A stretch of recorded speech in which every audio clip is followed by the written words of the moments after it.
Good afternoon, and welcome to this month's Northern Virginia Health Policy Forum. I'm Jim Scott, President and CEO of Applied Policy, a health policy and reimbursement consulting firm based in Alexandria, Virginia. Last year, the U.S. Department of Health and Human Services published a final rule updating its implementation of Section 504 of the Rehabilitation Act of 1973. This rule is designed to prevent discrimination on the basis of disability for anyone who accepts federal funding, including hospitals and other healthcare providers that take Medicare or Medicaid.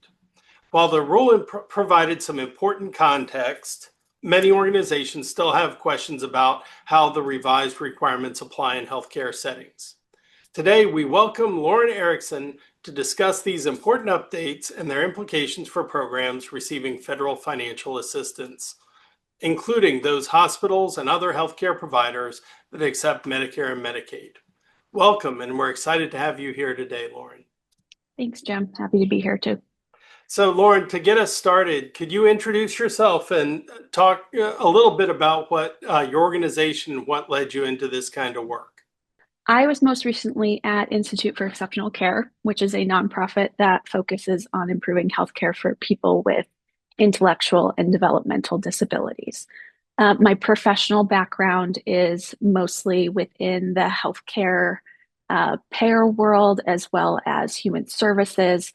I got my start working at the Iowa Department of Human Services when I was in my grad school days. I did my master's in public health practicum with the mental health and disability services in the state of Iowa when they were reorganizing their mental health and disability services system. Stayed on as a contractor afterwards to help with that initial implementation, and I've done kind of implementation work in various settings at the federal government at CMMI, as well as at Anthem in the commercial space, and so. I don't know that I would have mapped out that trajectory looking forward, but looking backwards, it makes a lot of sense to kind of connect the dots between all my different work experiences and where I've ended up today. Thanks, Lauren. So last year, the Department of Health and Human Services Office for Civil Rights, or OCR, published a final rule called Non-Discrimination on the Basis of Disability in Programs or Activities Receiving Federal Financial Assistance.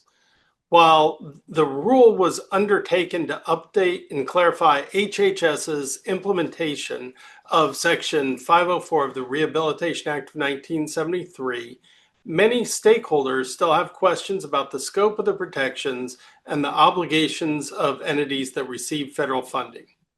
Would you mind discussing a bit about what this regulation included?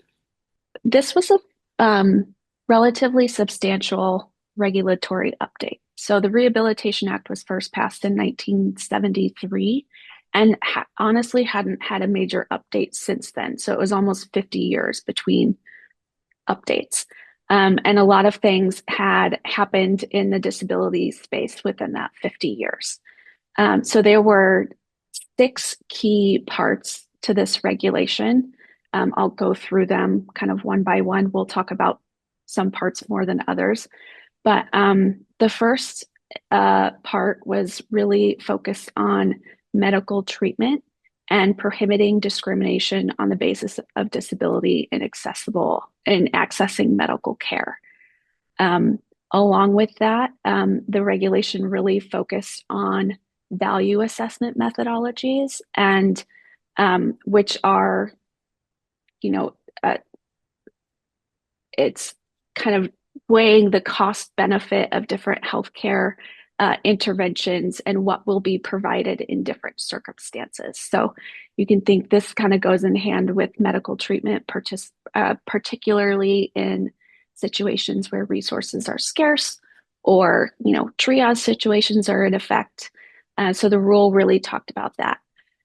A couple other parts that were important for the rule were really focusing on integration of people with disabilities into the most integrated setting appropriate for care, which for those of you who might follow disability policy was a key point of the Olmsted decision in the 90s, a Supreme Court decision that ruled similarly that people with disabilities deserve to get healthcare in the most integrated setting possible. And then the regulation also dove into updates on requirements for having accessible medical equipment in healthcare entities. That can often be a barrier to care in for people with disabilities not having access to appropriate medical equipment. We can talk about examples a little bit later.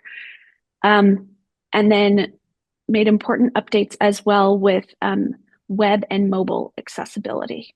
Many providers are relying a lot more on digital applications, patient portals, kiosks, things like that. And so the department really wanted to make sure that all of that was accessible for people with disabilities too.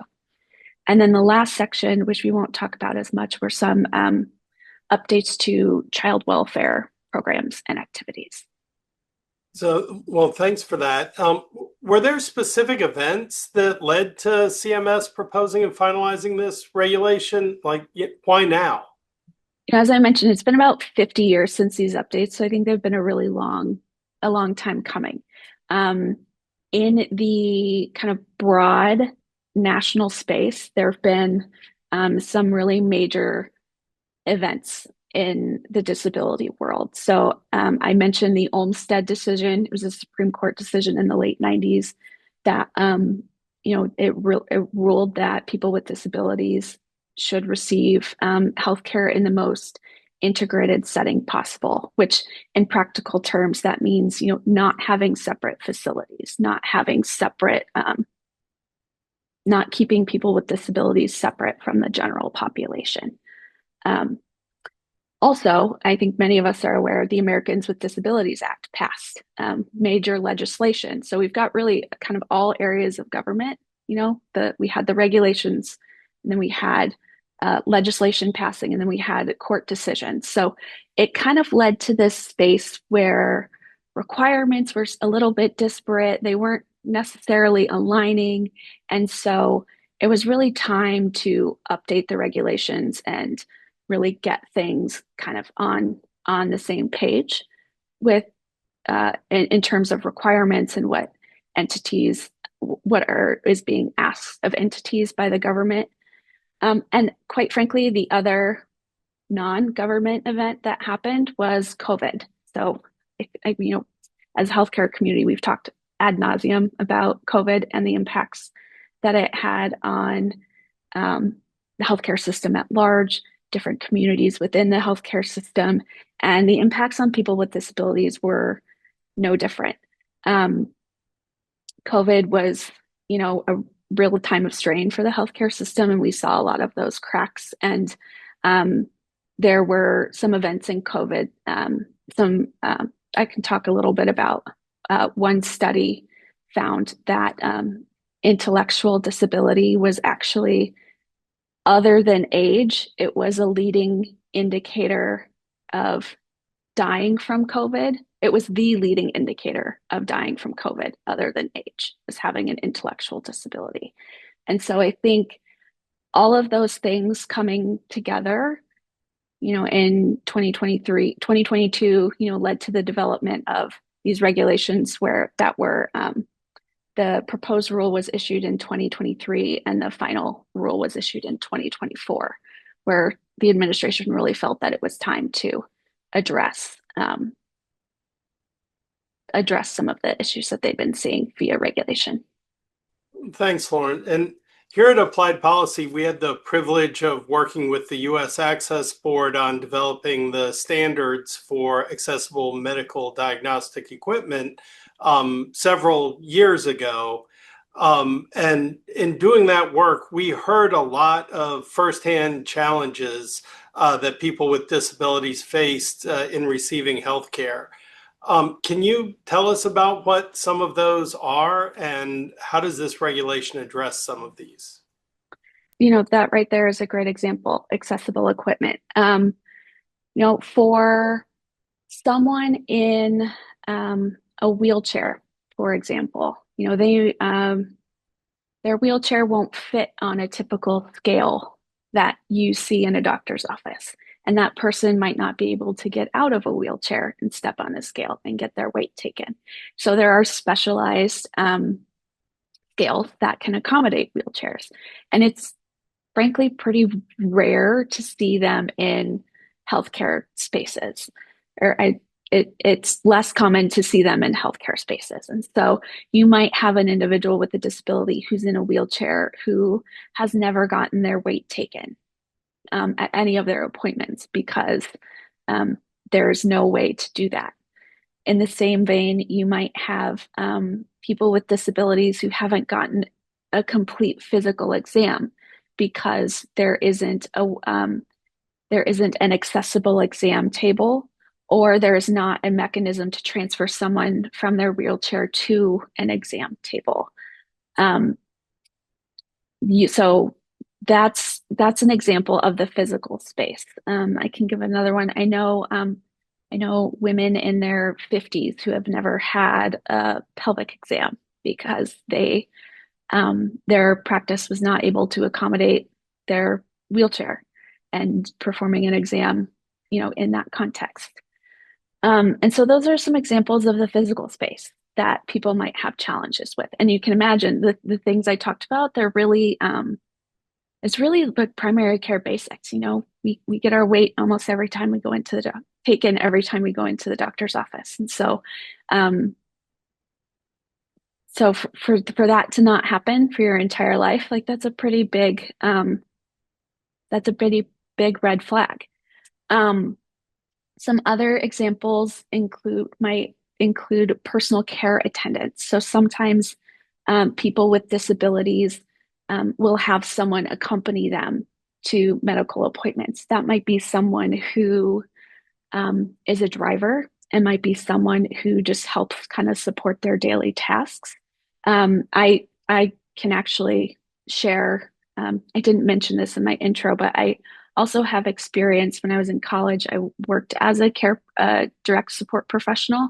I worked for a quadriplegic woman, and I also provided some respite care. And I have a brother with a disability. So, there might be, so there were actually situations where I accompanied someone to their medical appointments. And um, what might happen sometimes is providers will talk to the attendant rather than the actual patient with a disability. Um, in the field, we say that's kind of presumed incompetence, that the person with the disability is not capable of communicating about their own healthcare or making decisions about their healthcare. And, that could be problematic from a legal perspective because, someone's driver or support aide, they don't really know that person's healthcare status, nor are they, medical power of attorney or legal guardian. And so, that leads to, frustration, lack of trust, people maybe skipping appointments because they just don't want to deal with the challenges of having to kind of prove to the healthcare team that they're capable of taking care of fully participating in their medical decision making. And those are some of the day-to-day challenges that people can face that really add up to, I mentioned those kind of short-term impacts of maybe skipping visits, having communication issues, less likely to receive preventive care, that lead to those long-term outcomes of, higher rates of chronic disease, um, and higher rates of, not being understood, which may lead to, incorrect or over prescription of psychotropic meds, for example. So, what are the requirements in the regulation? How does the regulation address those issues? Great question. It addresses it a couple different ways. So I mentioned both the um, accessible medical equipment and the web and digital accessibility. So those I think are really targeted at that physical environment that we talked about, which um, help get people comfortable and help get them into a setting where they can receive care. So the regulations lay out that entities have to have accessible equipment. They have to have accessible exam tables. They have to have accessible scales. so that they can accommodate everyone equally. Um, I think the web and mobile accessibility component is really interesting because the regulation it defines what accessibility means for websites, mobile apps, and digital services, and it lays out specific technical standards that these entities need to comply with. If for interest, it's the Web Content Accessibility Guidelines. And fortunately, these requirements are the same requirements that are outlined in the Americans with Disabilities Act. So it's really bringing all these programs in line. But that means things like making sure your patient portal is accessible. Maybe having making sure that screen readers can read, what's on the screen in the patient portal, making sure that kiosks are accessible and can be accessed, from different physical, you know, different heights, etc., but also that people with low vision can access the kiosks. So those are some examples of the physical space that were laid out in the regulations that they're aiming to address. And what I think is really important from the regulations were those changes to medical treatment and the value assessment methodologies. So the big one here is, and this these changes came most clearly from COVID. I mentioned the study where intellectual disability was found to be a leading kind of predictor of death from COVID. It was second only after age. And there could be many reasons or factors playing into that. People with intellectual disabilities might have, the authors talked about people being maybe less able to comply with some of the restrictions or strategies that help reduce the risk of infection. And in the rule, they also talked about triage as an example and a rationale for implementing this requirement. So you might remember ventilators were really scarce. And so clinicians had to make decisions about who gets a ventilator versus someone else. And that's where the rule laid out that it would be improper to make decisions on, for example, assumptions about lifespan. Say, oh, this person has a disability, they might have a shorter lifespan, so we're going to give the ventilator to someone else instead who might have a chance at a longer lifespan. That would be inappropriate under these new regulations. But we saw cases where that might have happened during COVID. Also saw the regulation also talked about using assumptions on the basis of quality of life, perhaps assuming that because someone has a disability, they have a lower quality of life than someone who does not have a disability. And these are some internal biases that people might have, not consciously, but just biases that we've kind of acquired through, our interactions with society or assumptions that we've had. And so the regulation really tried to lay out some specific examples of what not to do and how they were trying to correct some of these things that they had been seeing happen in the medical community. Thanks. And people that have spoken with me know I'm passionate about that. Medicare is not just the program for seniors, but on the title of Title 18 of the Social Security Act, it's called Health Insurance for the Aged and Disabled.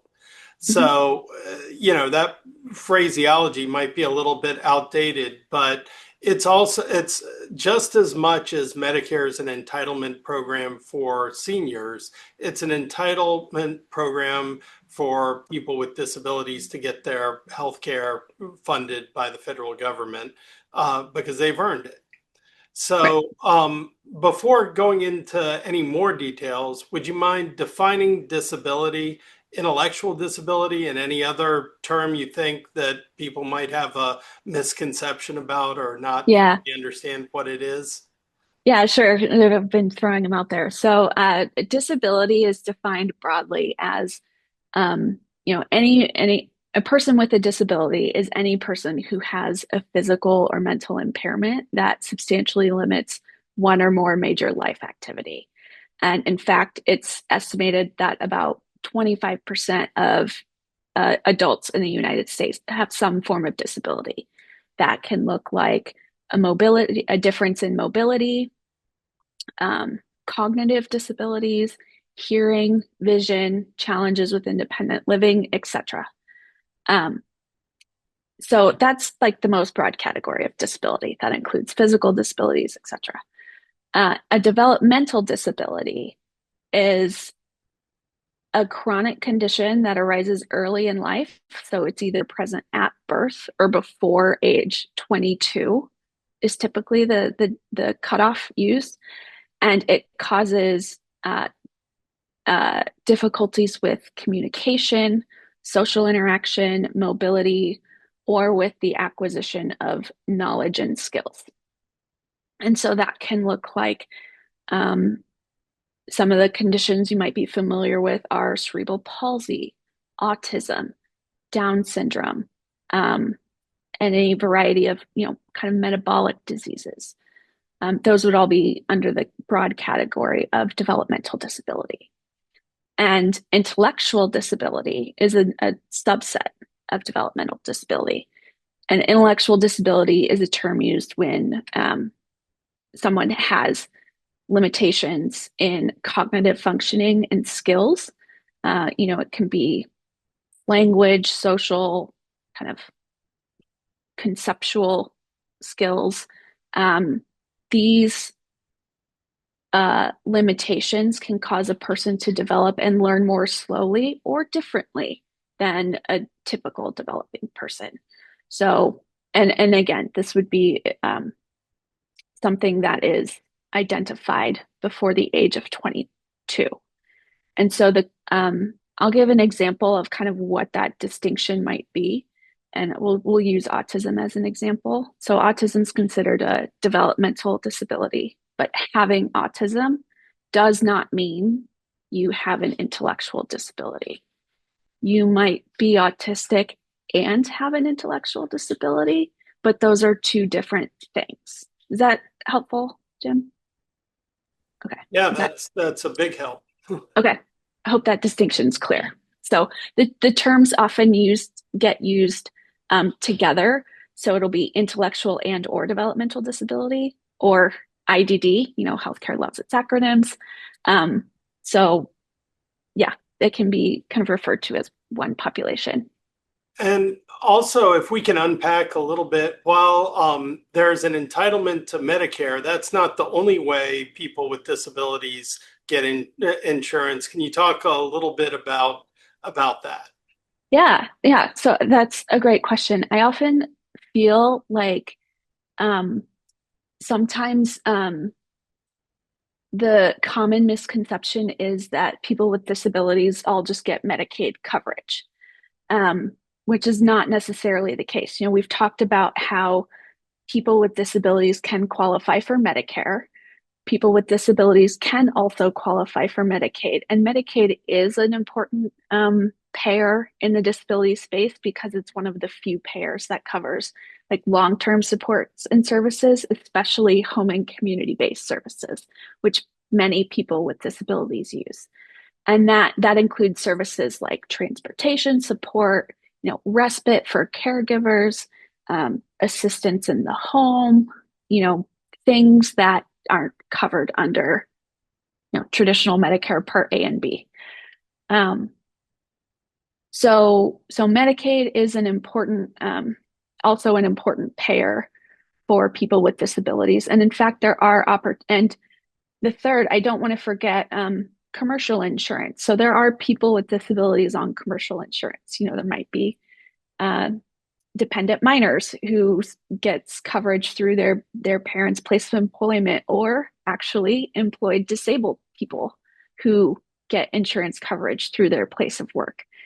There are options for um, employed people with disabilities to buy into Medicaid coverage to get access to some of those, like LTSS benefits that we talked about, and help with, some uh, perhaps equipment costs that wouldn't be covered under traditional insurance.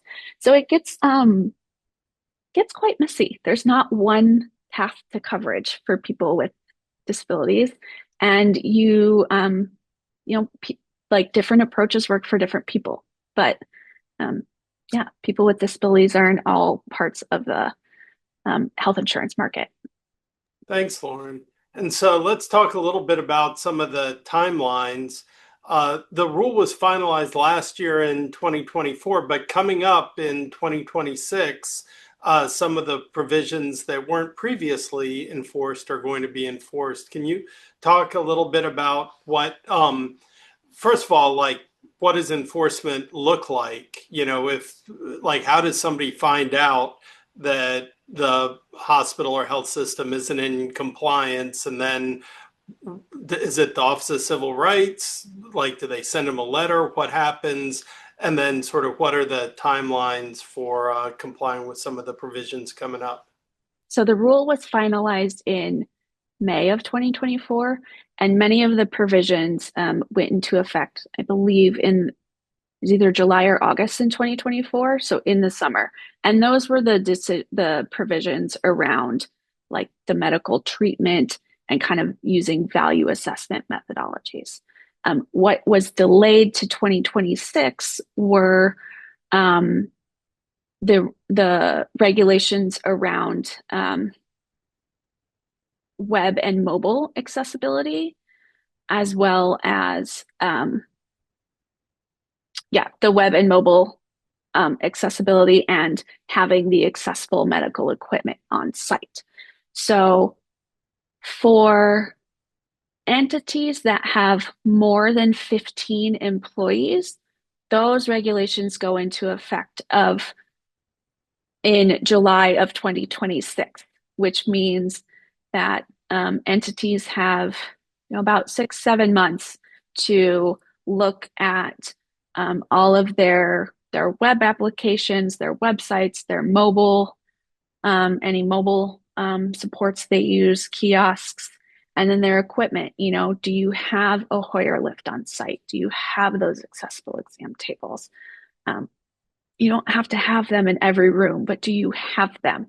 Do you have exam rooms where there's enough space for a wheelchair, to get around and get up into the table?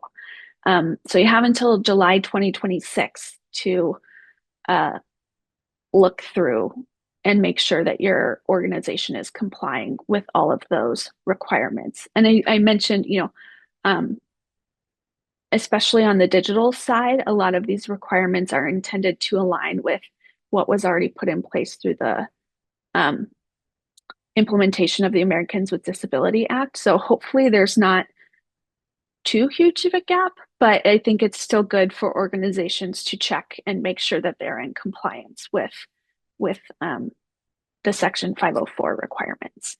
And then in January of I'm sorry, I misspoke. So in July, all of the mobile requirements go into effect. And then in January 2027 is when the medical equipment standards go into effect. So entities have about a year for those, the physical medical equipment to be on site. And then in July of 2027, entities with fewer than 15 employees, so those really small entities, that's when the compliance goes into effect for all of it, for the mobile, the kiosk, and medical equipment. So there's a little bit of time, and what that means. So thinking on the practical perspective, You want to make sure these things are in place. And, you know, these will be enforced through the Office of Civil Rights. Um, I think there's various mechanisms that could be used to enforce compliance. I think, patients who might have a negative experience are always able to bring a case to the Office of Civil Rights and then have it investigated. That can be a fairly long process, but that is one avenue. The other avenue is for like Office of Civil Rights to check on that. Um, I think with the current administration and the changes they're making to the Office of Civil Rights, I don't know how proactive the enforcement of these regulations will be in the coming years. But I do think, compliance is important from a legal perspective. And um, if I may, I think, you know, some regulations are kind of annoying. And I feel comfortable saying that because I had a hand in implementing the quality payment program when I was at CMS. But what I hope folks can see, like, I think these regulations are really just kind of they're common sense. And, you know, no one, I think it's safe to say no one gets into healthcare because they want to just, provide different care to different types of people. But, these regulations are really just trying to uh, bring a level of equity to anyone trying to access the healthcare um, system. So when I put that against something like the quality payment program, this just makes a lot of sense to me, and it's really the right thing to do. Well, thank you for that. And so, if any of you on the call need access to what are the requirements, let us know, and we're happy to help with that. And then, like I mentioned, we worked on developing the standards, particularly related to exam tables. So we know an awful lot about at least that one part of the requirements. So let me turn it back to you, Lauren. Out of all of this, is what's the one thing that you'd like our audience to remember from our discussion today? I kind of just said it, which is, that I personally feel like these are common sense regulations. And they're,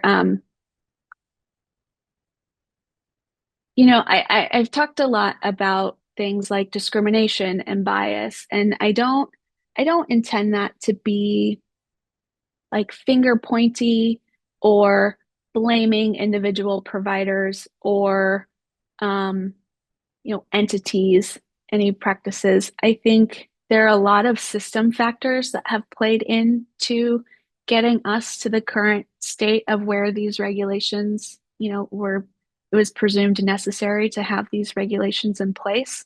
Um, for example, there was a survey done a couple years ago of medical students that asked how much time they were that was spent teaching them about intellectual and developmental disabilities. And the average response was like 11 minutes. So if you think of all the time someone's in med school and they spend 11 minutes learning about this, um, it's not much. And so there's so many factors that play into, why these types of regulations are necessary. Um, that I think it's important for me, yeah, to think of, I try not to think of these regulations as being kind of punitive. It's rather they're meant to be, set a floor so that every person has access to quality healthcare. And so I would encourage folks to think of it that way. And, that is why many of us get into healthcare. We want to make people better. And I think these are just intended to support um, organizations and personnel doing the best they can to do that. Well, thank you, Lauren. So there you have it. If you want to be a good healthcare provider, you want to take care of people in the right way, these new rules and regulations can provide a roadmap to how to provide accessible care and look at them that way instead of as a punitive additional requirement. But that brings us to the end of this month's Northern Virginia Health Policy Forum.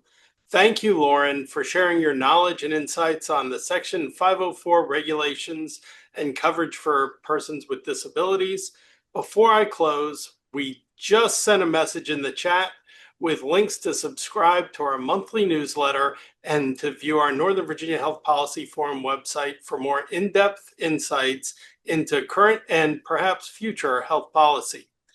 Additionally, stay tuned for more information on our next Northern Virginia Health Policy Forum, which will be, you can save the date now, it's January 14th, 2026, that will feature Verlon Johnson, the chair of MACPAC, with our very own Cheryl Powell. Thank you for being here and enjoy the rest of your day.